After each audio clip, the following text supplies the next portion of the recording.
Hold up. Wait a minute.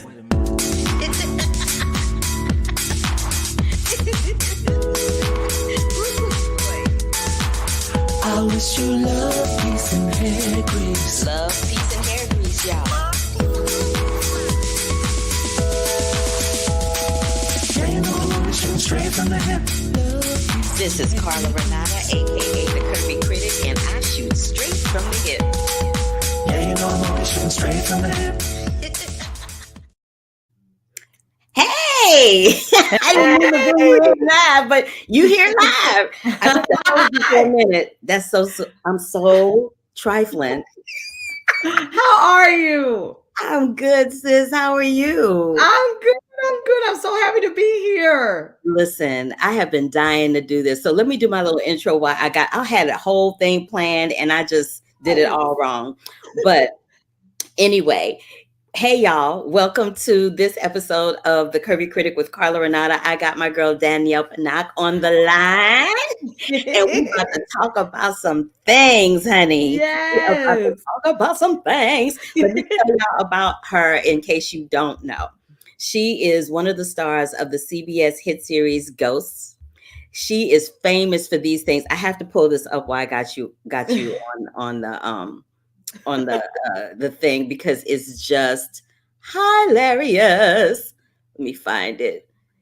She does these skits, y'all, that are just ridiculous.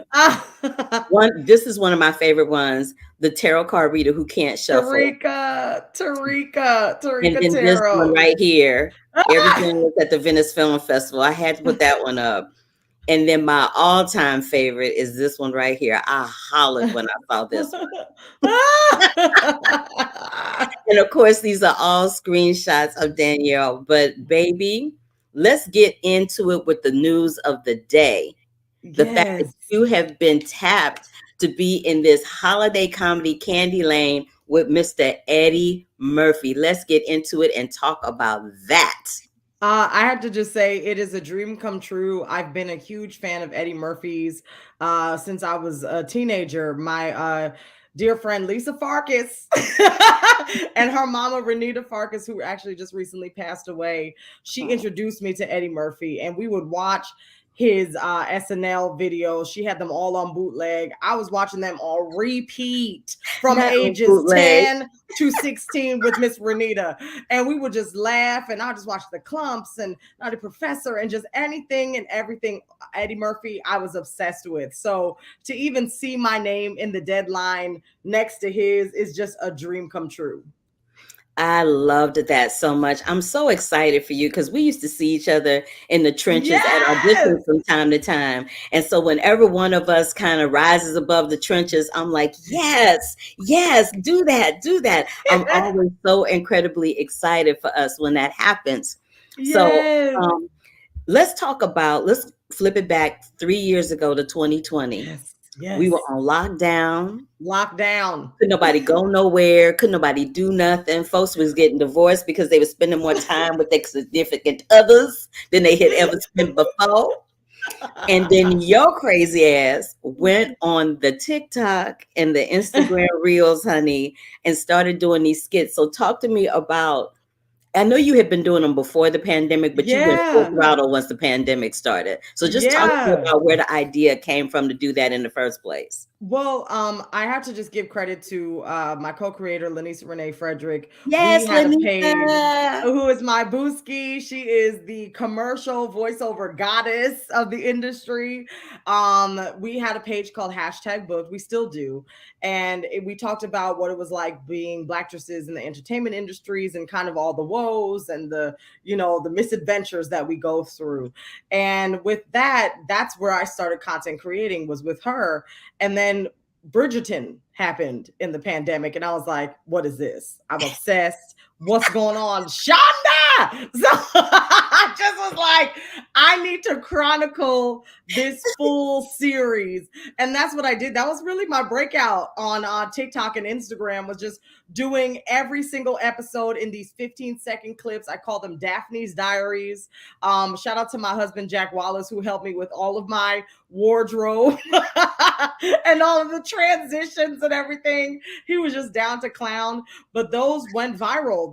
Those clips, it was like about like 13 million views, and I was like, oh my gosh, this is crazy. And I actually just went to an event recently, and someone was like, Shonda Rhimes loves these, keep doing that. I was like, she knows who I am. So it was really, knows really who cool. you are, honey. It ain't cool. That many of us out here doing the damn thing, and you are one of them. So of course she knows who you are. You should not ever be surprised at that. I'm just saying. I was shook. I'm a Scandal fan through and through, and How to Get Away with Murder. So I was just like, oh my gosh. But it was really cool. It's been really fun to like provide people with some laughs during that such a dark time. And it's paid off. It's paid off, which is cool. Listen, it gave me life. And you know I did, because I would write in the comments, I would send you emails, I would send you text messages. I'd be like, girl, this was hilarious. I would tell you all the time. So talk to me about Ghosts and how that came about, because unlike a lot of people during the pandemic, you booked a series regular on a pilot during the pandemic. So talk to the actors out there who will see this.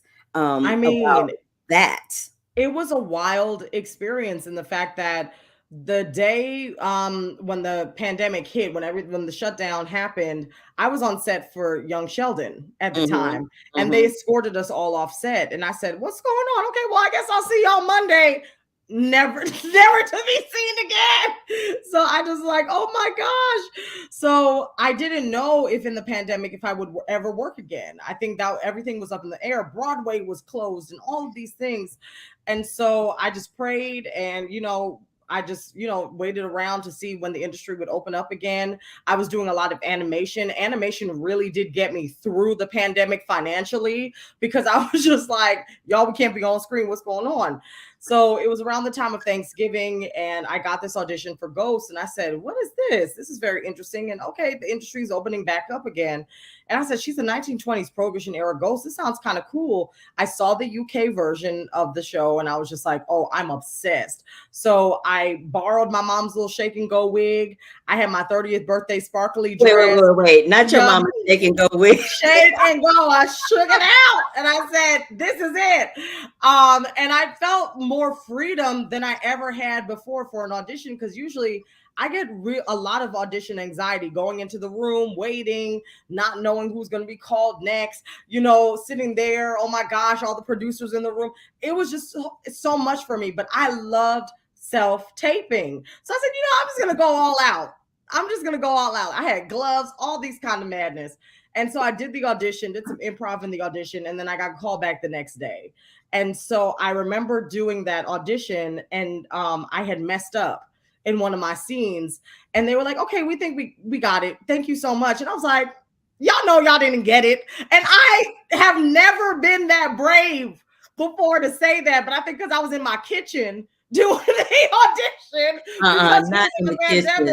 I was in the kitchen doing the audition. So I was like, y'all know you didn't get it. Let's do it again. Let's try. And they're like, okay, yeah, you're right. Let's work. So it then became a work session. And oh my gosh, when I booked that job, it was a Sunday. I was on the phone with my friend Lenisa Renee Frederick. We were planning our hashtag book sketches for that week. And my manager came up and was in his mask 6 feet away, threw some chocolates at me and was like, you booked it. And I was like, oh God. I couldn't believe it. I couldn't even embrace him at that time, because this is pre-vaccine. We didn't know what was going on with COVID-19. So it changed my life. And I have to say that this cast is truly incredible. It feels like going to summer camp every time that we're on set. So it really is a role of a lifetime. You look like you are having a ball. Me and my mom, we sit down and we watch you, and we tee-hee-hee, and we are looking forward to Alberta's story unfolding a little bit Yeah. more because, baby, I think it is genius that these guys have come up with these characters that you literally are in the same costume every Yes. episode. Like, there's Yes. a bunch of costume changes. There's none of that going on. I know. I know. I It's love wild. I love it. I love it so much. Um, what has been the most exciting thing that has happened to you since you've gotten this role? What's one of the things that you always wanted to do, and then that dream came true as a result of you being on this show? I have to say, I hadn't gone on a vacation in a very, very long time. I am a worker bee through and through. Like I will just hustle and hustle and hustle. And after we wrapped season one, I was like, I'm going on vacation. So my husband and I, we went to Hawaii. It was amazing. And usually, I'm a Holiday Inn girl, I'm a Marriott girl. So I was like, okay, but I said, I'm a splurge. I'm a splurge a little bit. I'm a splurge a little bit. So we stayed in a really fancy hotel, and I think that was amazing. I also have to say, being invited to things like the Essence Women in Hollywood luncheon, Black Women in Hollywood luncheon, was a dream of mine that has been on my vision board since 2012. So being able to be celebrated by my community in that way with the invite, it just takes the cake. It means the absolute world to me. I love that, Danielle. And what I really love is I have to give you a shout out. I remember during the pandemic, like yourself, I was trying to be creative. I was trying to stay relevant for myself. And I had gone on Clubhouse and I was doing these things called, I think it was Pandemic Pivot is what I called it. Yes, And I reached yes. out to you and you were like, I can't do it, but you gave me a list of like 50 other people that could. Listen, if I can't do something, listen, I have a big community, and I'm like, I've leaned on my community in these last 17 years of being a journeyman actor. Just like if they've always put my name forward for stuff, and I was like, that's my way of giving back. And I know some fierce performers. So if I can't do something, I'm bringing the list. I'm bringing the list out. Listen, and you truly did. I hollered out loud. Now, before I let you go, I just want to talk. I know folk are tired of talking about the Oscars, but I just want to get you to weigh in on the Oscars because you're fucking hilarious. I wanted to know what was your thought when our girl Angela didn't take home the gold? Listen, I mean, I think we all made the Angela face. We all did. I mean, I was shook. I was shaken. I was stirred. I love Jamie Lee Curtis. I mean, first and foremost, I love Angela Bassett, and I want her to win an Oscar. And yes, we celebrate her. She's won all these other awards, but I want that Oscar for her as well too. So I was a little hurt, but I know it's gonna happen. I just know it. I know it's gonna happen for our girl. I know eventually it will. And you know what? It's probably a blessing in disguise in some respects because sometimes people win them Oscars and they are never seen or heard from again. It's like going to a void or something. You know what I mean? Yes, absolutely. And honestly, I mean, we're going to see her for years to come. So I can't wait. I can't wait till the day comes for her. Absolutely. Now, what other than this Eddie Murphy movie, what else do you have coming up? Ooh, well, we are getting season 3. Can you give me an exclusive?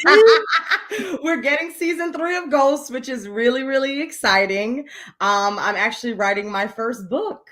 So yes, I can't say much more than that, but I'm been in the trenches with my laptop all hiatus. So I can't wait for people to see it. I can't wait for people to see it either. And I love that I know how busy you are. I know how tired you have been because you was you were everywhere all at once during Oscars week. I saw your post. I was like, you had on this dress, you had on that dress, you had on this wig, this dude, that dude. I was like, get it, sister. But I know how busy you are, and I know what it's like to have the kind of life that you're living right now. So I don't want you to go away from this stream without me letting you know that I appreciate you. I know how difficult it was for you to carve out this 10 or 15 minutes, and I cannot even begin to tell you how grateful I am that you did that for little old me. Are you kidding? I love this show so much. I was like, it has to work. It has to work. I gotta make it happen. So I'm so grateful for you having me. I mean, all of the guests that you've had, I've literally watched them all say, like, oh my God, I can't wait till it's my turn. I'm such a huge fan. I am such a huge fan. I was telling my publicist, I was like, make it happen. Make it happen. So thank you for having me. This is such a huge honor. Girl, yes, of course, anytime. And if you want to come and co-host with me and just sit here and talk to me for like 20 minutes, we can do that too. Yes, I love it. I'm here for all of it. Good. Tell Jack I said what's up. I and will. Thank you so very much for coming to play with me. I appreciate you. Anytime. All right, now I'm gonna kick you out the studio. I don't want you to be mad. I'll put myself on camera first, and then I'm gonna kick you out. Okay. Oh my God, I love me some Danielle Pinnock. I really do. She's the real deal, y'all. She is seriously the real deal, and I love her so very much. All right, so let's get into the rest of the show. Now, as we finished up our conversation and I talked about the Oscars, you know, there weren't a whole lot of surprises for the Oscars, but I'm just going to go through some of my favorite moments. And I usually tell y'all what I did the week before and how that shook out. But before I get into all of that, let's take a little trip around the curve, shall we? Let's take a trip around the curve. Robert Blake, the controversial actor who won an Emmy for Beretta and starred in Cold Blood and Lost Highway, died of heart disease. He was 89. Lance Reddick, the star of The Wire, Fringe, and Bosch, lost his life. He was 60. Denzel Washington and Ridley Scott are teaming up for a new sequel to Gladiator for Paramount.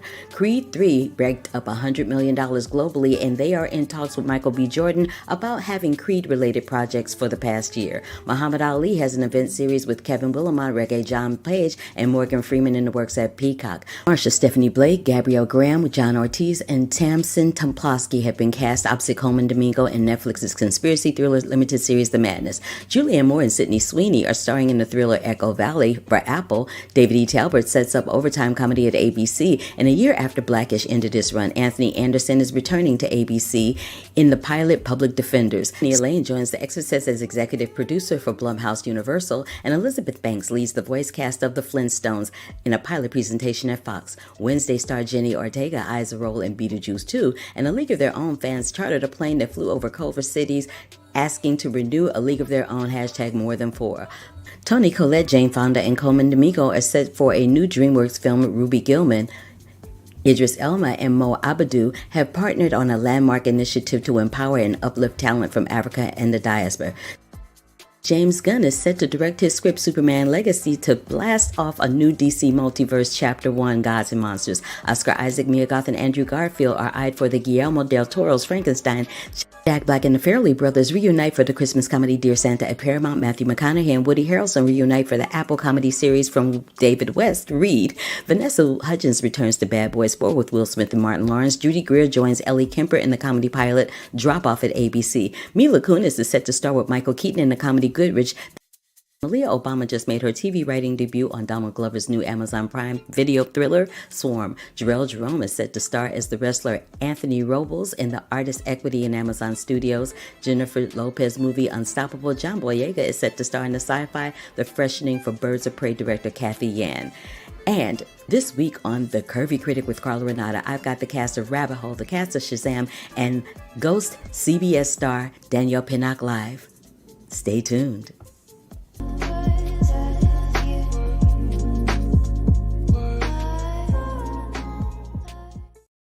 All right, well, y'all have already seen Danielle Pinnock live, and don't forget to watch her show Ghost on CBS. Check your local listings for the exact date and time. Now, let's talk about these Oscars. 3 favorite things that I loved from the Oscars were, oh wait, let me tell you this. If you are watching via YouTube, click the bell for notifications. Give me a big thumbs up to let me know you were here. And subscribe to the channel. Every once in a while, I have some people here live, and I do reviews, and I speak to people and do interviews with folks above and below the line in the film industry. So that's my little tag that I do at the beginning and the end of the show. There's that. So having said that, let me talk about my three favorite moments from the Oscars. One of them was this moment right here. This historic moment. Halle Berry has been the only woman of color to have won an Oscar for 94 years. At the 95th Oscars, Michelle Yeoh became the second woman of color and the first Asian. I loved that moment so, so very much. I also loved this moment. My girl Ruthie Carter became the first Black woman to win 2 Oscars, and Shora Agdashlu, who is a wonderful actress. I love her. She wore this Christian Siriano dress with the names of all of the enslaved women in Iran on her dress on each side. I thought that was such a classy way to make a statement without, being overt about it. It was very classy. It was very understated, and it made its mark. Having said that, this is how my week went. So I was on a show called Act Your Age on Bounce TV as an actress. There's me and Kim Whitley, and a post that Allison Faust, the creator, threw up on Twitter yesterday. It says, the Curvy Critic is like, don't you do it. Don't miss tonight's episode of Act Your Age on Bounce TV. If you missed it on Bounce TV or you don't have Bounce TV where you are, you can download the Brown Sugar app and catch all of the episodes, including mine, right there. Then I went on over to the SHAZAM. So after the Oscars, and I did all of that, I went on over to the SHAZAM premiere, but not without writing this article for Variety for the SHAZAM premiere. So I wrote this it was a article where I got a quote from Dame Helen Mirren, about Michelle Yeoh's Oscar win. And she said that she's seen the culture change in the 20 some odd years or more that she's been in the business, and she's very excited for what comes next. You can go to variety.com, type in Carla Renata, and all of my pieces that I've written for the trade will show up there. This is me talking to Dame Helen on the carpet, and I was so excited. But baby, that carpet looks really wonderful and really dry, and it was what? Not. It was hella wet. So wet that they had little blue hoses sucking up the water, but it didn't help. People's dresses got wet. People's shoes got wet. Toes was swimming in water. It was a hot mess. This was the marquee outside the Westwood Village in Westwood where the premiere took place. And this was all of the talent that came to the premiere. SHAZAM! Fury of the Gods, which is in theaters right now. And before I left, I jumped into this bouncy house of Skittles and got my entire child life on. Now, after that happened, the night before, I went to the Byron Allen Oscar Gala with my friend Yvette Nicole Brown, who graciously invited me. Love her. And we had an opportunity to watch who? The only Diana Ross. Baby, when she started singing Good Morning Heartache, I burst into tears. I was a hot, buttered mess. Now, coming up next week, I will be doing a media summit for the National Association of Black Journalists LA. Is happening Saturday. You can go to this link that you see at the bottom of Adriana Drummond's tag. You can go to lamediasummit.com. That's lamediasummit.com. And it will be at the USC Annenberg Saturday, March 25th. If you go to that link, you will be able to get all of the information.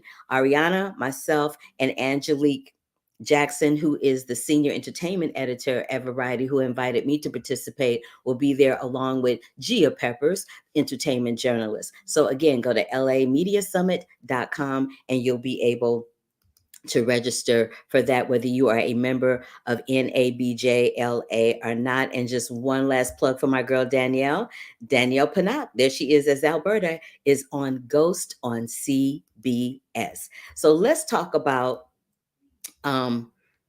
SHAZAM! I went to the SHAZAM! Premiere, like I said, and I spoke with some of the members in the cast. So I'm not going to waste a whole lot of time because I don't want this broadcast to go for 5,000 years. But I spoke with Megan Good, Adam Brody, DJ, Grace, and a couple of other people. And I put it all into a compilation for you, and enjoy. Yo, here I am at the SHAZAM junket. That's a lot in the mouth, SHAZAM. But I am here, SHAZAM. And I got Megan Good, I got Adam Brody, and I got so many more of the characters that you want to hear from on this episode of the Curvy Film Critic with Carla Renata. You good? Oh, yeah. Yeah. Right. I mean, yeah, literally. I was just saying, like, this is something I, like, literally prayed for. And then I started preparing for it, like, a little over a year and a half earlier. I was just like, okay. I was, like, sitting on the couch, and I was telling my husband at the time, I was like, I really want to be, like, in the DC universe. And he was like, well, what are you doing to meet God halfway? And I was like, right. Ooh. Faith without works is dead. Let me get my works together. So I literally transformed my body and then went in for this and had no idea what I was auditioning for. Speaking of bodies, did you guys have any serious injuries this time around? Let's let Adam go first. Me, yeah. I broke my whole back. No, no serious injuries. No. It wasn't. It was okay. It wasn't that. I can only speaking for me. It wasn't.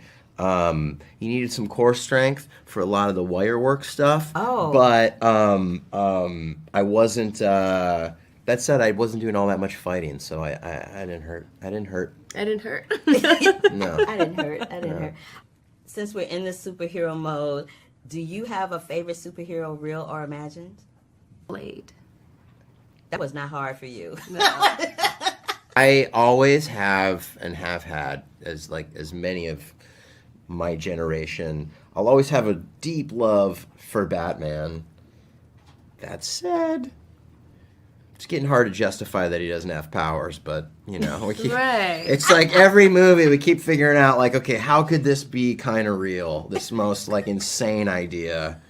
And I just wonder if, like, is it still viable? But it is. Anyway, so I love Batman, and yet... You are breaking down the Batman. I kind of love you for that. And what was the training like? Was it really intense to prepare for something like this? Because I can't imagine you just like going in the gym, doing some crunches, doing some arm pull-ups, and just leaving it at that. No, you do it. You say what you did. I'm sure mine was different. Go ahead. I mean, mainly for the first one, I started learning capoeira and some taekwondo, and then when I got there, I found out that they wanted her to do a little bit of capoeira, so that worked out.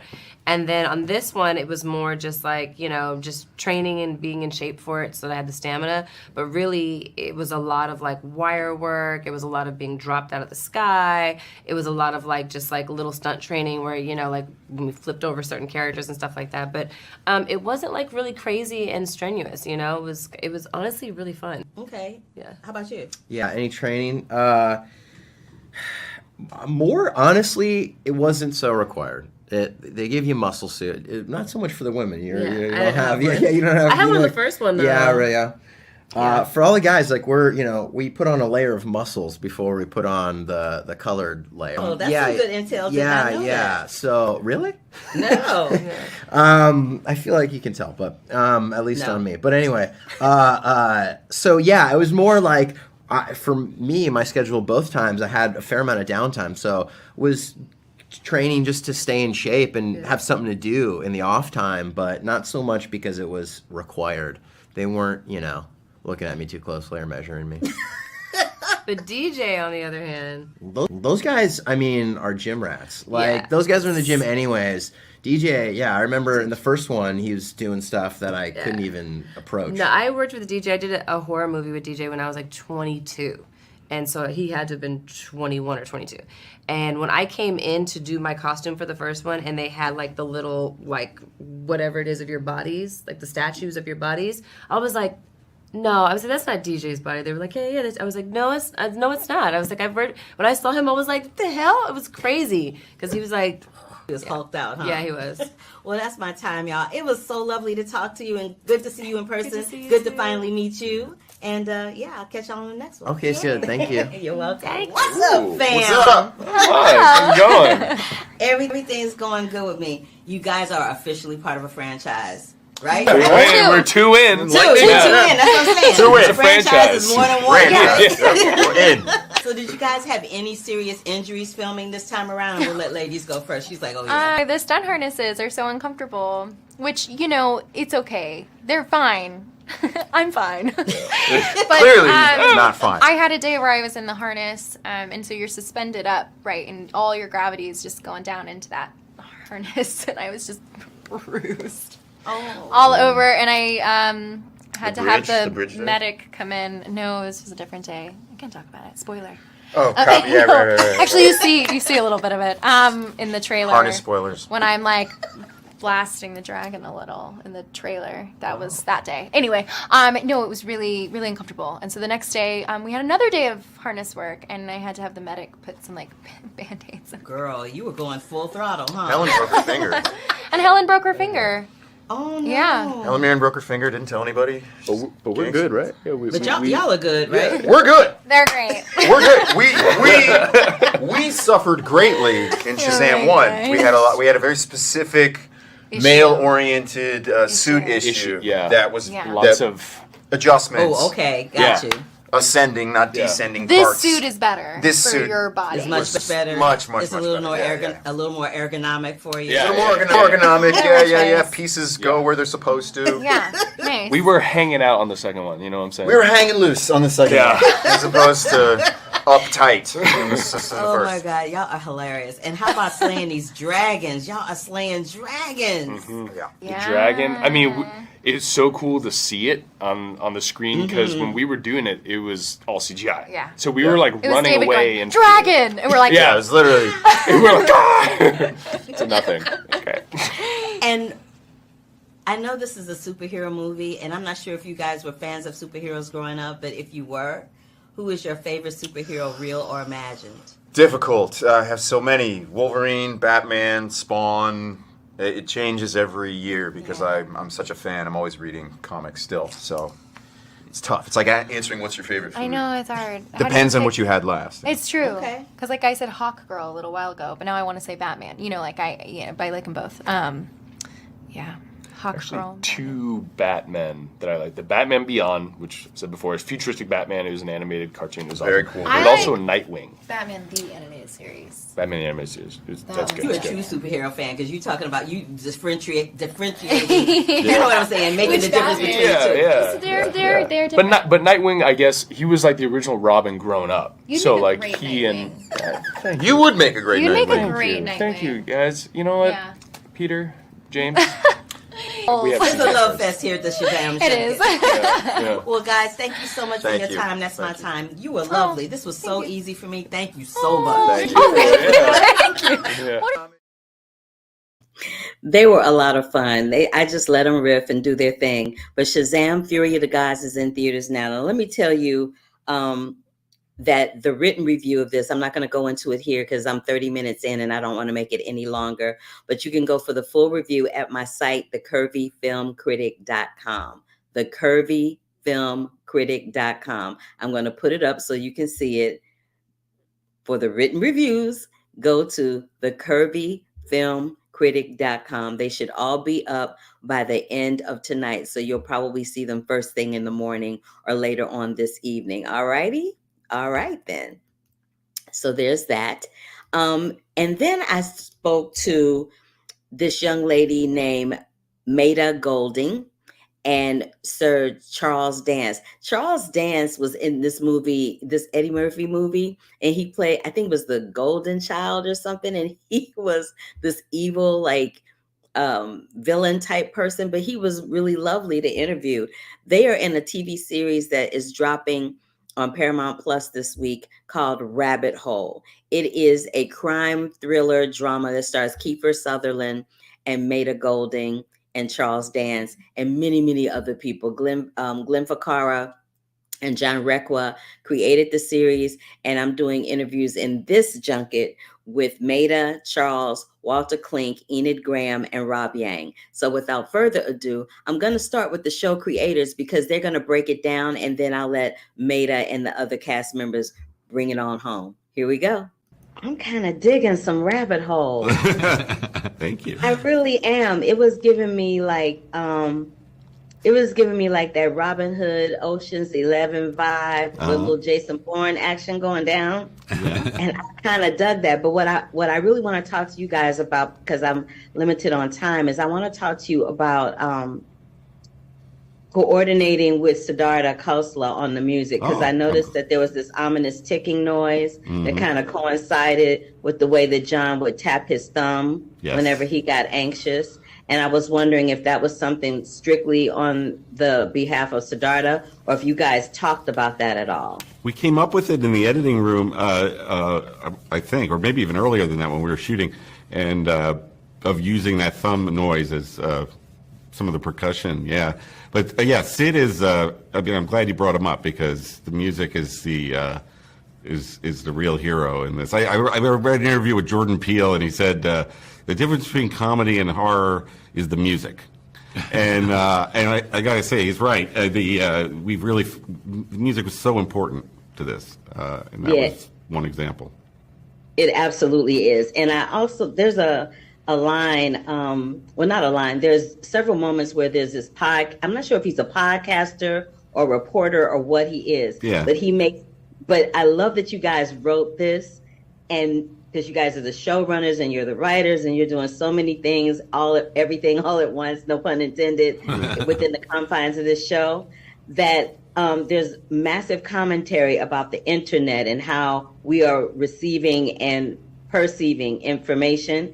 And I just wondered if you guys see us as victims in the intermediate social media rabbit hole or not. I think it's fairly clear at this point. I think there's enough evidence of things that have been exposed to say that the trust that we place in large corporate entities and government organizations, let's say, has been used unethically and against us to exploit us and to manipulate us. And we go into that in this show. I don't think that that's a conspiracy theory anymore. I think that's just the truth. It's been exposed over and over and over again. I totally agree. And one last question. I forget who says it, but there's someone that says the enemy is everywhere but can't be seen. Mm-hmm. How do you guys differentiate within the confines of that, how do you differentiate whether someone is telling the truth or telling a lie that they ultimately become the enemy? Yeah, well, that's the fun of the show. I know. That's why I'm asking these kind of questions. You should always wonder, and I think that's what, if anything you can take away from the show is like nothing is what it seems, and no one, everybody's got an ulterior motive, and they may not be who they say they are. And that was kind of the fun of writing it, is, either trying to make people think one thing and do another, or, trying to hide the truth. We as the filmmakers are manipulating people. That's what we do, So it's like we're doing it, and the characters are doing it, and the plot is doing it, and the bad guy's doing it. Everybody's manipulating reality from their angle, and that's the world we live in, really, except for the movie maker part. I love that. And let me just commend you before I go on casting Meta Golden in that part, because we oftentimes, as a woman of color, it was really exciting for me to see another woman of color in that type of role, because we don't see that often, if at all. So I wanted to just thank you and commend you on that. Well, we're the ones who won. We are honored. She's not only incredibly talented and beautiful, but she's also we have so much fun. The best person. We have so much fun. Sometimes we have too much fun. Yeah. She was, I mean, the chemistry between those two was just, it was like electric when we had her first in to read with Kiefer. It was undeniable. You just knew it in the room, and you're like, okay, this is, Their chemistry is insane. But I'm out of time. Thank you guys so much for ingratiating my questions. I appreciate you. Oh, yeah. Good luck. Thank you. Good to see you. Bye. So now that they've talked about Maida, I'm going to let Maida talk for herself. This is my interview with Maida Golding and Charles Dance from Rabbit Hole, the series on Paramount Plus. I just wanted to commend you guys. There's that scene that you guys have together that had me like this. The one with the apples. You know what I'm talking about? Yes, absolutely. Ooh, y'all wore me out. But that wore me out. It was so intense. But what I want to know is there's a lot of talk in this series about us being victims in terms of the information that we're receiving from the internet and social media, sending us down into a rabbit hole. I just wanted to get your ideology about that, if you wouldn't mind. And I'll start with Sir Charles first. Well, yeah, I mean, I can't help but agree with you. I have nothing to do with platforms. I don't have a Facebook page. I don't do Twitter. I don't do Instagram. Any of those things, right? You know, unfortunately, you know, I use my mobile phone. It's a smartphone. I order things online. Invariably, I regret that because, you know, they try to deliver things when you're not at home. But the minute you do it, that information has gone out. It's now shared with thousands and thousands of people. And it's just, I mean, there are huge advantages to the World Wide Web. Of course there are. But I think it's a very dangerous place. And you know, there is a law, the law of cause and effect. And a lot of the time we have to be reminded of that. You know, yes, you can do this, but are you aware of what happens if you do it? Do you know? Does that make sense? I know exactly what you mean. And since you gave me such a great answer to that, Maida, I want to ask you something different. I have been following your career for a while, and I've seen you take on roles in projects where women of color are not usually seen in those lanes, especially with this project. Yes. You're given the opportunity to be savvy and smart and beautiful and flirty and all these things. And I just wanted to get your thoughts on that. Thank you for, that's a beautiful question. Thank you for asking me that. Yeah, I think first of all, it's a multi-dimensional character, just like you're saying. And I'm a woman of color, and you don't get to see a woman like that, and you certainly don't get to see a black woman like that. And opposite a major television icon, an icon of television and film. So it's a huge opportunity, and I feel like I hope that people see this and that this inspires people and that it paves the way for more women like us to be seen in our fullness. Even though I'm very, very different than Haley, clearly, but still, she's a complicated character and not just good and not just bad and serious, and she's got a sense of humor. So I jumped at the chance to be part of this, absolutely. As well as you both should have. I spoke with Glenn and John, and they both could not stop singing the praises of having both of you all cast in this project. They felt so lucky and so grateful, and they said that you guys have a ton of fun on set. So having said that, I'm going to wrap my time up and just thank you for giving me some of your time today to speak to you about this incredibly intense but wonderful project. Thank pleasure. you. Thank you. You so much. Well, what were you trying to see? You were trying to read what's in the background?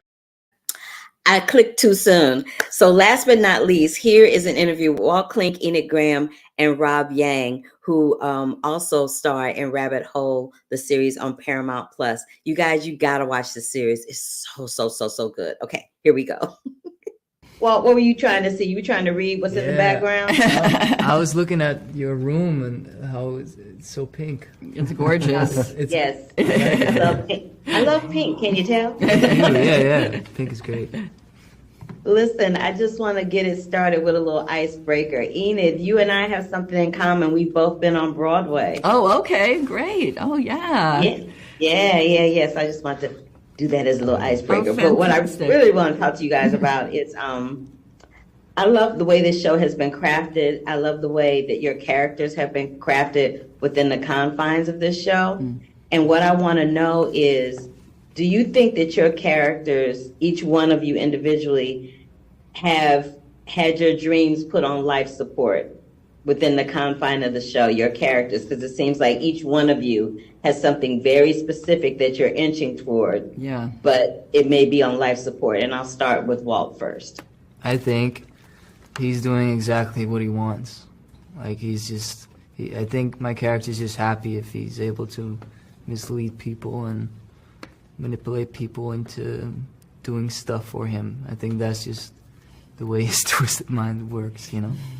Yeah, I definitely think that describes Jo Maddie at the top of the series. She's lost her position. You don't know exactly why, but, you know, I'm sure it was something terribly unfair from my character's point of view that has demoted her to, you know, the financial crimes unit, which is not where she wants to be. And so she is determined to win her old position back. And she's equally determined to, you know, take down John Weir. She doesn't like his rule-breaking ways, but she is an obsessive like him, so she is a bit of a rule breaker herself. So it's a it's a little you know, interesting that, but yeah, I think at the beginning of the show, her ambition is great to change her position at the agency. And that ambition leads her down some interesting paths. You know, I think that Edward, the character, I think he thinks he's living his dreams.